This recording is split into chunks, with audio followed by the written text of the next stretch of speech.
had questions. We got answers. We've got answers. So we had a question from Bonnie. She asked about our story, where we met, all the details.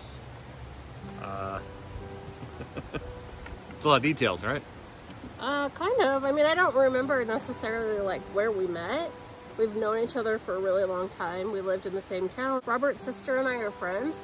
And so Robert was her younger brother that just kind of was around. And then all of a sudden I just was like, hey, it's a nice guy.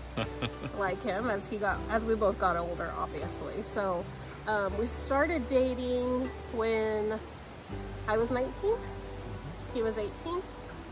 And we got married when he was 19 and I was 20. So, like I said, I don't really necessarily remember when we met. We just always had known each other for a long time.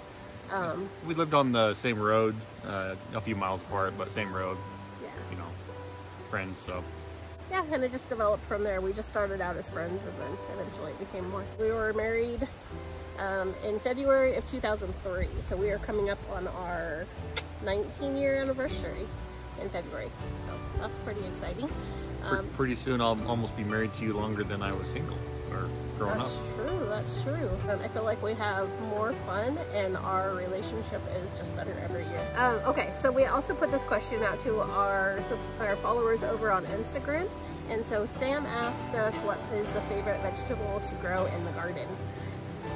For me, I'd have to say I really like growing the little funny warty gourds, because even before, like when I wouldn't grow those, I'd always buy them in the fall and then I'd give them to people, like to my mom or my sisters or people at work, because I just thought they were so cute, and a lot of people were like, thank you. And they didn't really get it, but I just thought they were so cute and fun to hand out to people. So that's probably one of my favorite things to grow, like little tiny pumpkins or the gourds that are all warty and strange looking.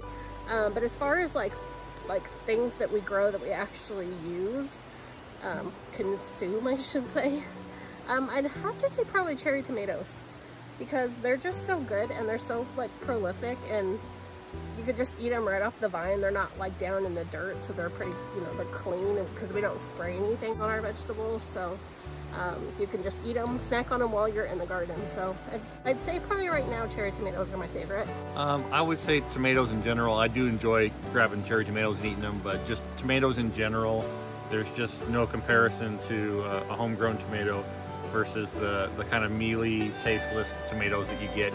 Even if you buy the tomatoes on the vine, they're real popular. The taste just still is not the same as a homegrown tomato. Diana wants to know, did you finish painting the house? As you can see, no, we have not.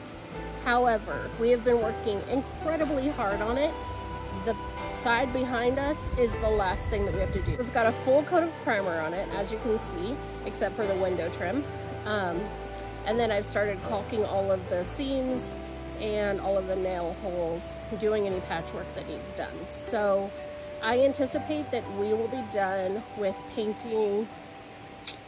I'm gonna be optimistic, and I'm gonna say by the end of next weekend, this should be done. Yeah, we probably would have powered through it this weekend, but we had 2 solid days of rain over the weekend, which kind of hampered my ability to help out much on this particular project here. Yeah, yep, but we're really close, and there will be an update video specifically about that, and some other details about the painting project, some other information. We are very close. We aren't there yet, but we are so close. Over on Instagram, Brenda wants to know, what is your favorite type of animal? Do you want to go first? Well, I like our cats, obviously. I've always been a cat person. I like dogs too. Farm animals, I do like chickens.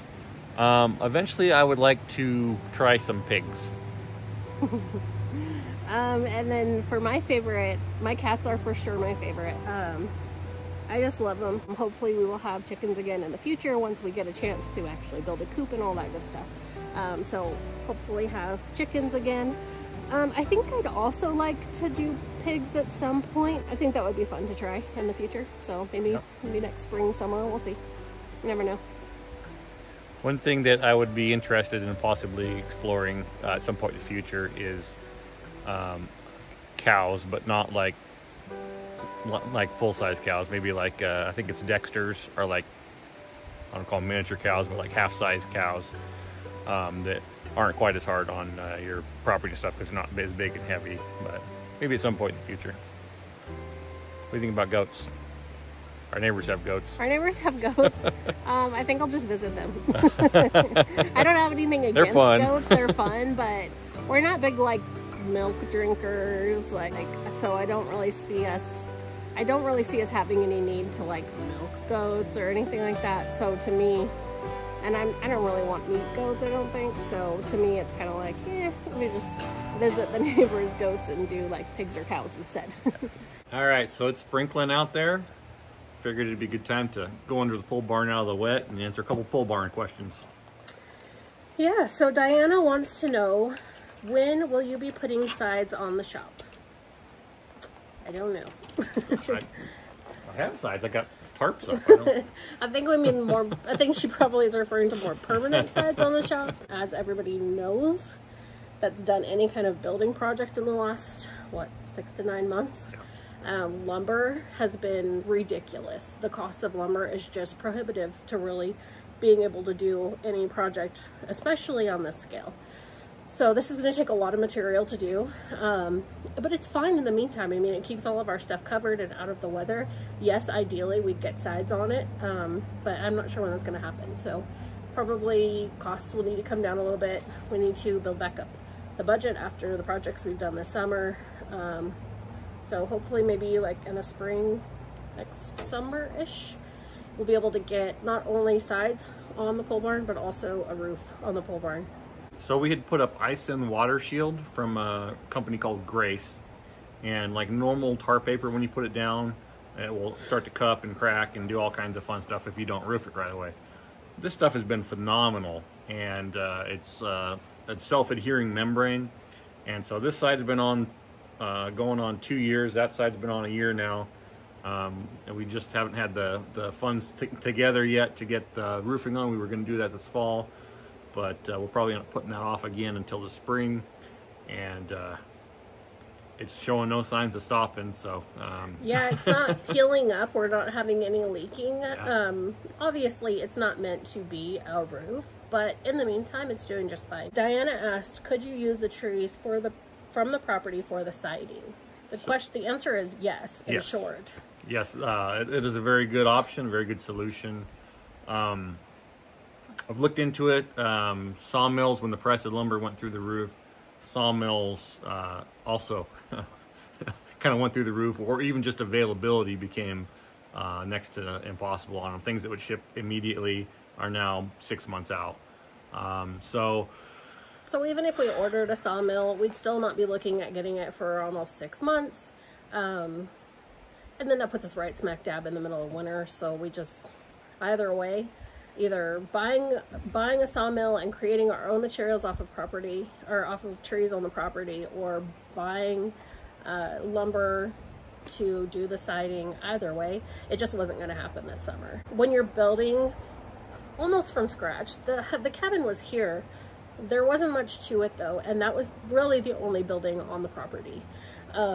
So when you're doing a project of this magnitude, you kind of have to trade off time and resources, and so we just always try to prioritize what's the next most important thing. And so that's what we've done this summer, and hopefully next summer we'll be looking at getting some more progress done on the pole barn. Yep, we got a roof that doesn't leak for now, so we're gonna roll with it. Yep. Lou asked, are you ever concerned about mountain lions or other animals gaining access to the property? Yes. When we moved to the property, it felt incredibly claustrophobic because literally the woods came right up to the front door practically. I mean, there was a small area right around the cabin that was somewhat cleared on the front side. However, the grass was taller than me, so it felt so claustrophobic. You couldn't see anything. You couldn't see 10 feet. So that scared me to death. But we got that cleared down. Yeah, we cleared a ton around the house, not only for that aspect, but also primarily for fire danger, also to get defensible space around the house. Yeah, yeah. So for both of those reasons, when I open the door, I scan to see what is out and about. A lot of times we just have deer out here. We have a mom and her 2 babies that have been hanging around a lot. So that's good, because that kind of tells me there's most likely not cougar right in the area if the deer are hanging out here. Still, I am super cautious about that. And I don't venture off into the woods by myself. I just really don't. I've seen and heard way too many stories about cougar attacks. My brother-in-law and my sister have had losses from cougar attacks. They lost 2 or 3 of their alpaca a number of years ago.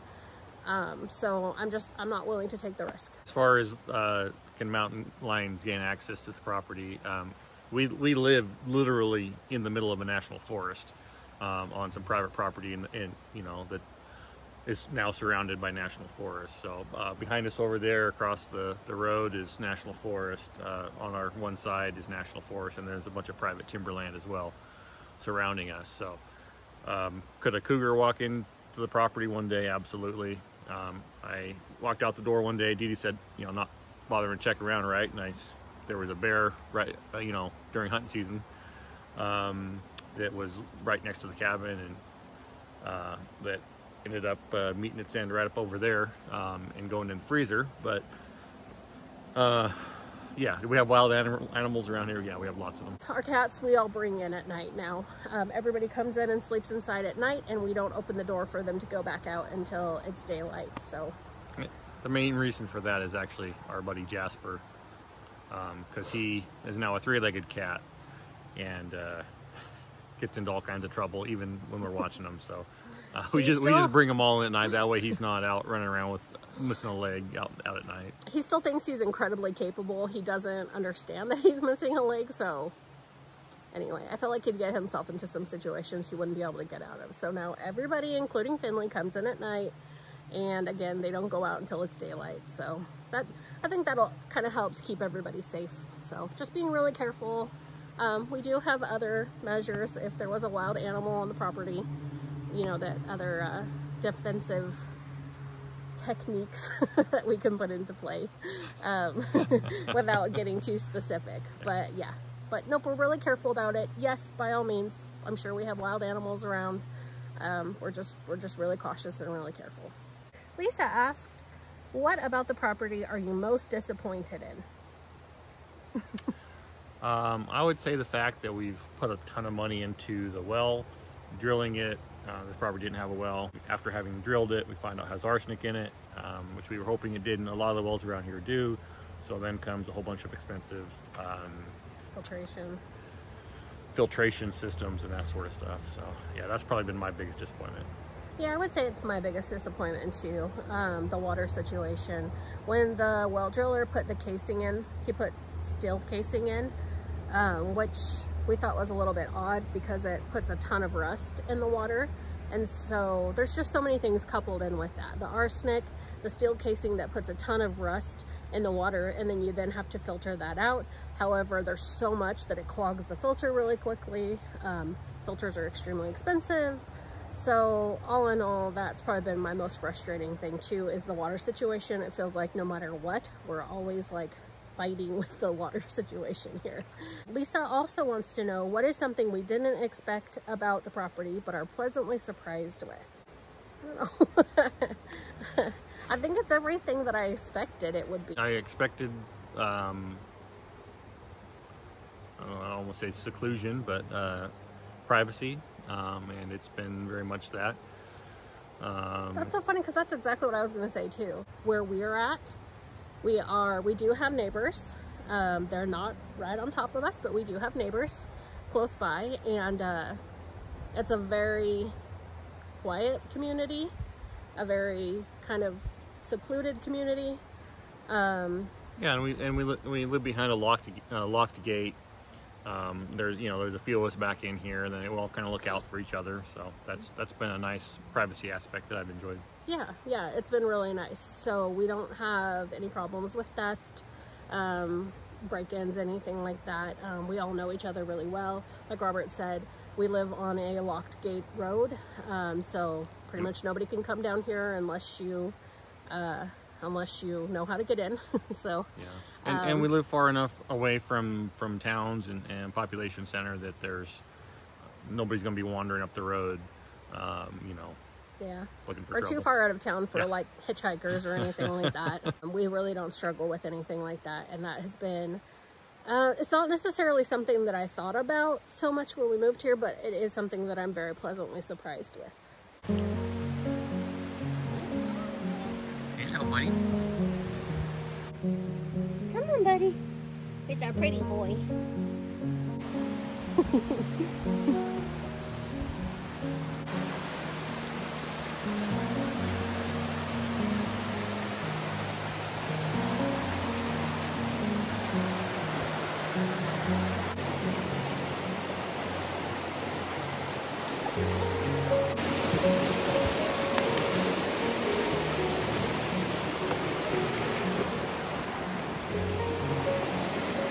We are on the other side of the creek.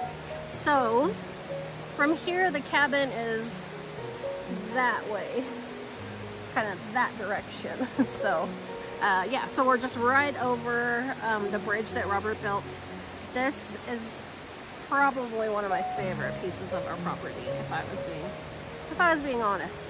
I often said, why didn't they build a cabin over here? Because it is, not that that side isn't beautiful, but this side of the property is, it's like another world over here. It's a little bit like enchanted forest feeling. It's probably one of my favorite pieces of our property is right over here. We're standing in a wash right now. We're standing in a wash. It used to be where the creek ran through, and then a number of years ago there was a flood, changed the direction of the creek, created some of the islands.